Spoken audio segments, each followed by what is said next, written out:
ശിവദാസൻ എന്നോടൊപ്പം ചേരുന്നത് ബാലരാംപുരത്താണ്. ശിവദാസൻ, ചുരുങ്ങിയ വാക്കുകളിൽ. എന്റെ മോൾ ലൈനുണ്ട്, മോള് ബേറലിലാണ്. എന്റെ മരുമായി ഇപ്പൊ കാറിൽ ബേറലിൽ റോഡ് ബ്ലോക്ക് അവിടെ നിൽക്കുകയാണ്. 8 മിസൈൽ അവിടെ വിടുന്നിട്ടുണ്ട്. അതില് 3 അടിച്ചു മാറ്റി ബാക്കി നിൽക്കുക. എന്റെ മോന് മനുവിന് വിറ്റോ നിവൃത്തിയില്ല. എന്റെ 2 പേരെ കുട്ടികളും മോള് ഇപ്പൊ ലൈനിലുണ്ട്. സാർ സംസാരിക്കാം. മക്കളെ പറ. കേൾക്കാം. പേരെന്താണ് അവരുടെ? മരുമോന്റെ പേര് സാമരാജ്, മോളെ പേര് ശ്രീധം, പേരക്കുട്ടിയെ പേര് ഒന്ന് ഹിപ്തിയ, ഒന്ന് പുതിയ ഒരു മോള് 1.5 വയസ്സായി നൈനു. മക്കളെ പറ പേര് പറ. സാബുരാജ്, അവിടെ നിങ്ങൾ എന്താണ് അവിടുത്തെ ഒരു സാഹചര്യം, എന്താണ് നിങ്ങൾ കാണാൻ കഴിയുന്നത്?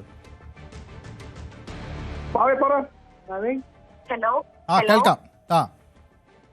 ഹലോ. ഇപ്പൊ കുറച്ചായിട്ട് മിസൈലിന്റെ സൗണ്ട് അങ്ങനെ ഒന്നും കേൾക്കുന്നില്ല. ഞങ്ങൾക്ക് ചുറ്റിലും ഇങ്ങനെ മിസൈല് വീഴുന്ന സൗണ്ടും ബിൽഡിങ്ങിലൊക്കെ ഒച്ചയും പിന്നെ സ്മോക്ക് ഒക്കെയാണ് ഇവിടെ. നിങ്ങൾ ഇപ്പൊ എക്സാക്റ്റ് ആയിട്ട് എവിടെയാണ് ഉള്ളത്? നിങ്ങൾ എത്ര പേരുണ്ട്? ഞങ്ങള് ബഹ്റിൻ ഹുദൈബിയാണ്. ഞങ്ങള് 4 പേരുണ്ട്. 4 പേർ. ആരൊക്കെ? ഹസ്ബൻഡും കുട്ടികളും അല്ലേ? ഹസ്ബൻഡും 2 മക്കളും. ഓക്കെ. അപ്പൊ കുട്ടികളൊക്കെ ഭയാശങ്കയിലാണോ? ഈ സ്ഫോടനവും ഈ പ്രശ്നങ്ങളും ഒക്കെ കാണും, എന്താണ് അവർക്കൊക്കെ ധൈര്യം കൊടുക്കാൻ കഴിയുന്നുണ്ടോ? അത് കാണുമ്പോ, ഈ സ്മോക്കൊക്കെ കാണുമ്പോ കുറച്ച് അപ്പൊ ശിവദാസൻ ഇത് ഇങ്ങനെ വിളിച്ച് കണക്ട് ചെയ്തു തന്നു. ഏതായാലും ഞാൻ നിങ്ങൾക്കും സുരക്ഷിതരായിരിക്കട്ടെ എന്ന് ആഗ്രഹിക്കണം. പേര് ഞാൻ ചോദിക്കാൻ വിട്ടുപോയി. പേരെന്തായിരുന്നു? എന്റെ പേര് സിലിക.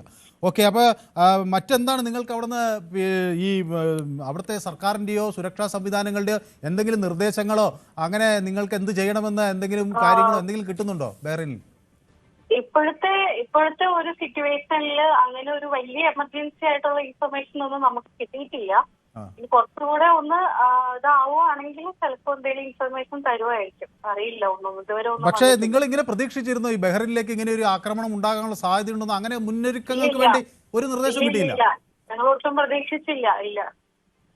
ഓക്കെ. അപ്പൊ ഈ കുട്ടികളാണല്ലോ പ്രധാനമായി ഇങ്ങനെയൊക്കെ കാണുമ്പോൾ ആശങ്കയിൽ നിൽക്കുക. അപ്പൊ എങ്ങനെയാണ് രക്ഷിതാക്കളൊക്കെ അവരെ പറഞ്ഞു മനസ്സിലാക്കുന്നത്? എങ്ങനെയാണ് ധൈര്യം കൊടുക്കുന്നതൊക്കെ എങ്ങനെയാണ്?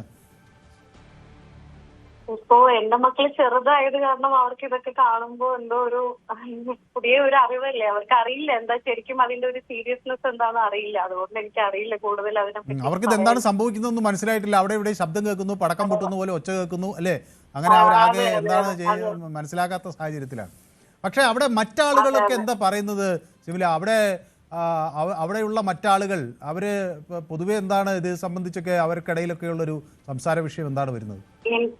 എനിക്ക് തോന്നുന്ന ആൾക്കാർക്കൊക്കെ കുറച്ച് എല്ലാരും ഭയങ്കര അതിശയിച്ച് നിൽക്കുവാണ്. ഇവിടെ എന്താ സംഭവിക്കുന്നത്? എല്ലാരും പുറത്തിറങ്ങി വീഡിയോസ് എടുക്കലും അങ്ങനെയൊക്കെയാണ്. ശരിക്കും ആർക്കും വലിയൊരു സീരിയസ്നെസ് ഒന്നും കാണുന്നില്ല. ഞാൻ ആളുകൾ യുദ്ധത്തിന്റെ വീഡിയോ എടുക്കുകയാണ്. അതെ. നമ്മുടെ മലയാളികളൊക്കെ അവിടെ എന്താ പറയുന്നത്? പോകുന്നതും അത് പൊട്ടുന്നതുമായിട്ടുള്ള വീഡിയോസ് കാണാനും അതൊക്കെ എടുക്കുകയാണല്ലേ. അത് ശരി. മലയാളികളായ ആളുകൾ പരിസരത്തുണ്ടോ? നിങ്ങൾ താമസിക്കുന്നതിന്റെയൊക്കെ അടുത്ത് അവരൊക്കെ ആയിട്ട് അങ്ങോട്ടും ഇങ്ങോട്ടും കമ്മ്യൂണിക്കേഷൻ ഒക്കെ നടക്കാൻ പറ്റുന്നുണ്ടോ? എന്താണ് പറയുന്നത്? ഇവിടെ ഈ നമ്മുടെ ഏരിയയിൽ വലിയ പ്രശ്നം ഇല്ല.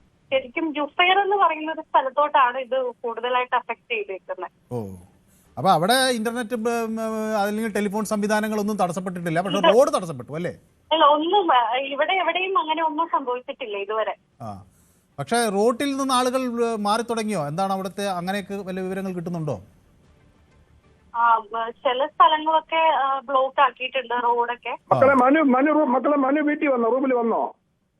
ഇല്ല വന്നിട്ടില്ല. മനു എന്ന് വെച്ചാൽ ആരാണ്? എന്റെ മരുമോനാണ്. മരുമോൻ എത്തിയില്ലേ? എവിടെയാണ് ഉള്ളത് ഇപ്പൊ? മരുമോൻ ഏട്ടൻ ഓഫീസിൽ നിന്ന് വരുന്നേ ഉള്ളൂ. അപ്പൊ ടെലിഫോണിൽ ബന്ധപ്പെടാൻ കഴിഞ്ഞല്ലോ അല്ലേ? വഴി കുഴപ്പമൊന്നുമില്ല. ഇതുവരെ അങ്ങനത്തെ പ്രശ്നങ്ങളൊന്നും ആയിട്ടില്ല. അത്രയും പ്രശ്നമായിട്ടില്ല. ഓക്കെ. അപ്പൊ ഏതായാലും അതാണ്. അപ്പൊ ഞങ്ങളൊക്കെ നിങ്ങളുടെ സുരക്ഷിതത്വം ഉറപ്പാക്കുമെന്ന് ഇരിക്കുകയാണ്. ഏതായാലും ഓക്കെ. അപ്പൊ എനിക്കിത് കൂടുതൽ വിവരങ്ങൾ വരുന്നു. ടെലവീവിൽ ജനങ്ങൾ ആഘോഷിക്കുകയാണ്. അതിൻ്റെ ദൃശ്യങ്ങളാണ് ഇപ്പോൾ നിങ്ങൾ കാണുന്നത്. അതിൻ്റെ ദൃശ്യങ്ങളാണ് എനിക്ക് കിട്ടിയത്. ഇസ്രായേലിലെ ഷെൽട്ടറുകളിൽ ആളുകൾ കൂടി അവിടെ ആഘോഷം നടത്തുന്നു എന്നാണ് പറയുന്നത്. എന്താണ് ഈ യുദ്ധത്തെ ഇവർ ഇത്രമാത്രം സ്നേഹിക്കുന്നതെന്ന് എനിക്കറിയില്ല.